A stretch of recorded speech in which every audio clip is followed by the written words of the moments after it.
As you're aware, we are a 501c3 nonprofit group. We will certainly, our records are a matter of public record. Over the years, we've been very fortunate with both the town and the county providing us appropriations, which you're all aware of. And basically that's based on the tax assessed area that we protect, both in the county and the town. We've stretched that and been able to do a lot with that, and we certainly are very appreciative of what the town and has done for us in the past with the cooperation. With that money, a number of years ago, we were able to establish, as you're aware, I think everybody's aware, when folks move into the town, the incorporated limits of the town and or the county here, you basically, as mayor and commissioners, guarantee that when someone has an emergency, they will get either fire, ambulance, police protection, and so forth, water, sewer, and so forth, okay? And we provide that very vital service to them on the appropriations that we receive. We historically, if you look back, I've been in the company since 1970, okay? John's been there longer than I have. He's older than I am. So he has been there a little bit longer. So other than that, you know, we've had excellent cooperation in town, and I think if we look back, we have historically not approached the mayor and the commissioners for any given thing other than our appropriations that we receive. We've been able to, with the appropriation money, by spending wisely, our budget committee and so forth, it basically it's a business. It's run like a business, but we have to.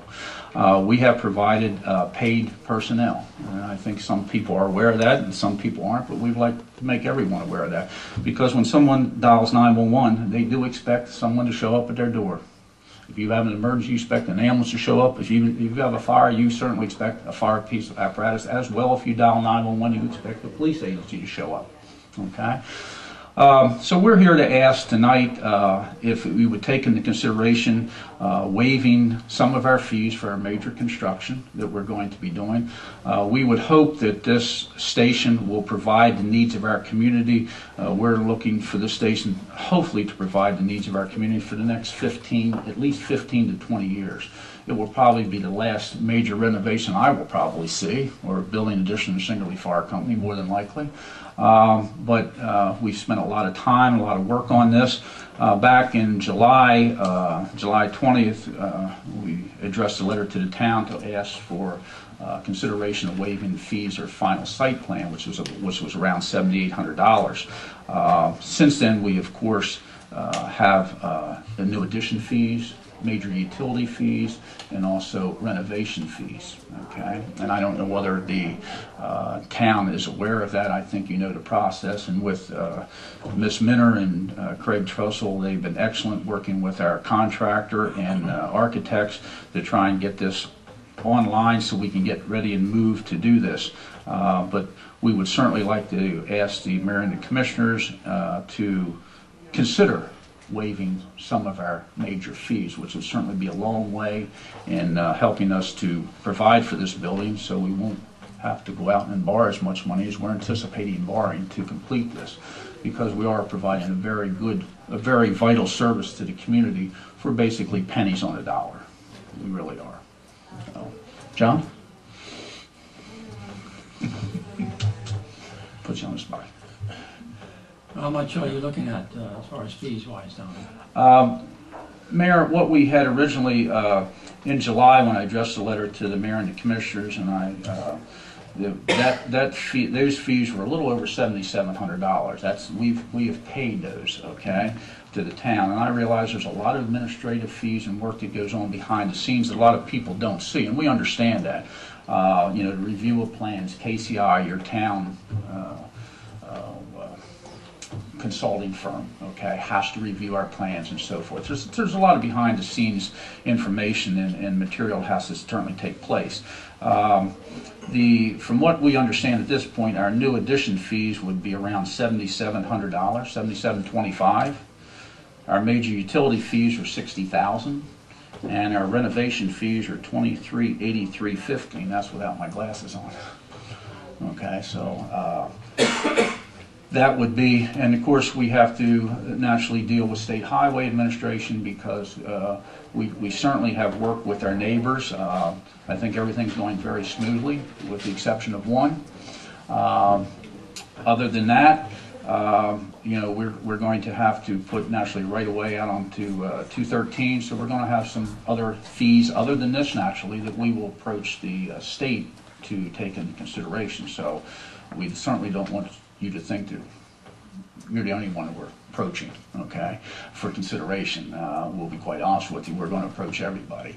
But that, to my recollection, okay, and what we've received from the town, and basically our permit is ready to pick up. We have our site permit now, okay, to do our grading work and put our new drive in and so forth, which will be temporary for approximately 15 to 18 month construction period with the new station and so forth.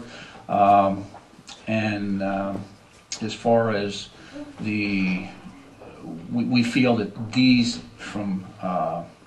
fees now are what we feel is what we need to pick up. And we have been extended the opportunity, please keep in mind, with the cooperation of Mr. George, the town administrator and so forth, which all worked excellent with us. The fact being, we could have probably picked up our permit, okay, and then provided the fees to you at a later time, which, you know, that's because you know we're not leaving. We've been here since 1892. Okay, we're in town. We have a good track record. We're not going anyplace. But I would like to say that the town was willing to certainly extend our permit out to us, but we didn't want to accept the permit until we possibly had some consideration for our fees. Just trying to do everything in proper order. So that's what we're here to ask. So. Okay, I think that maybe then we'll take it in consideration and look at everything, and then have Louis get back to you and give you an answer. And we certainly, once again, I'd like everyone to know, both from the mayor and the commissioners and the administration and the town police, we've worked excellent. We're here to complement each other, and I think we do an excellent job at that. We really do. As Mary Jo was mentioned, I'll just touch on that briefly. The haunted house could not have operated without major renovations with sprinkler system and so forth. She called, we need a fire apparatus there for 3 nights that they're going to be open. Without that, we can't do it. A couple phone calls, we had a crew. Everybody likes to be seen, so it was not a problem providing that, and we were glad to do that as a community service. So. Okay, like I said, we will get back with you and thank you, gentlemen, ladies. Consider it. Thank you. Thank you. Thank you.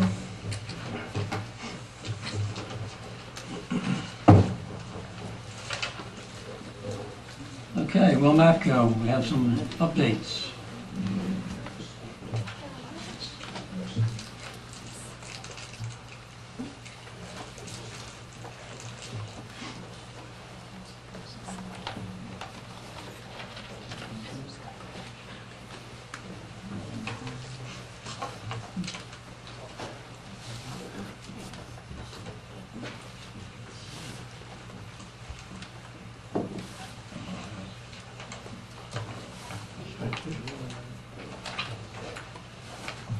Dave, one thing, if you could, at our last meeting, I wasn't present, but I did see the video. Had some concerns from a concerned citizen in regards to grants that we receive for these projects. Could you kind of explain how we derive at these grants and how you get the money? If it's from the federal government?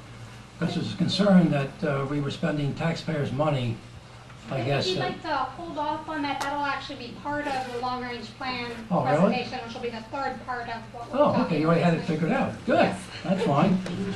I'll try to answer all the questions. Very good. Thank you for having us tonight.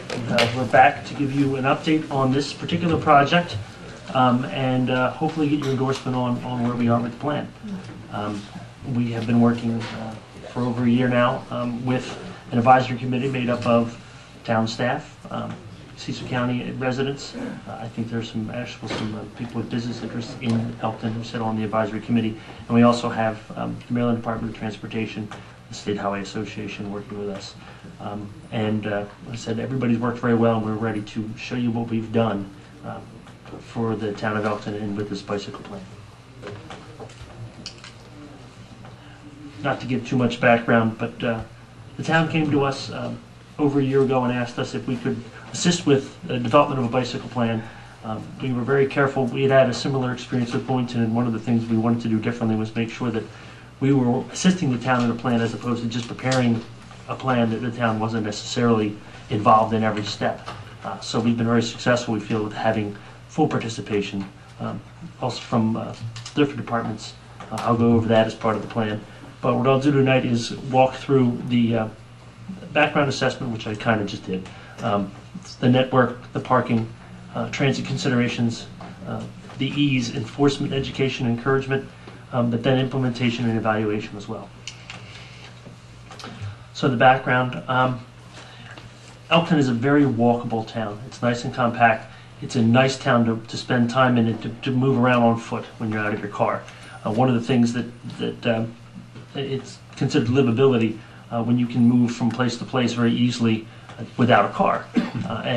But one of the concerns has been that there aren't a lot of facilities for bikes in the town. So we want to look at that.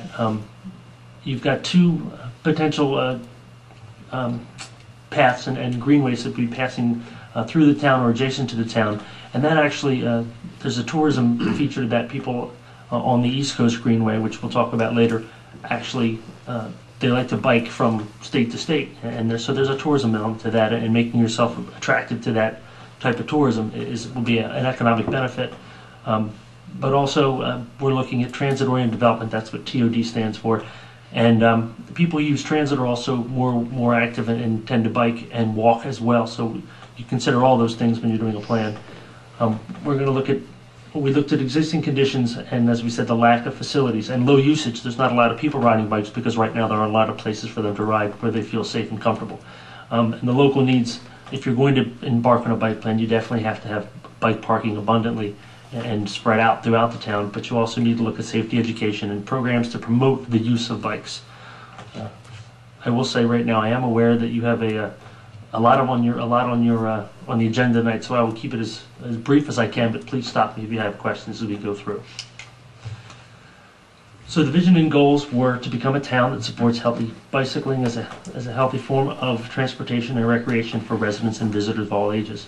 The town will increase bicycle usage and safety by providing a safe bicycle network with links to other modes of transportation and education and encouragement activities. And those things are important. Just putting the network out there doesn't necessarily attract people. You've got to actually do things to let them know that what you've done.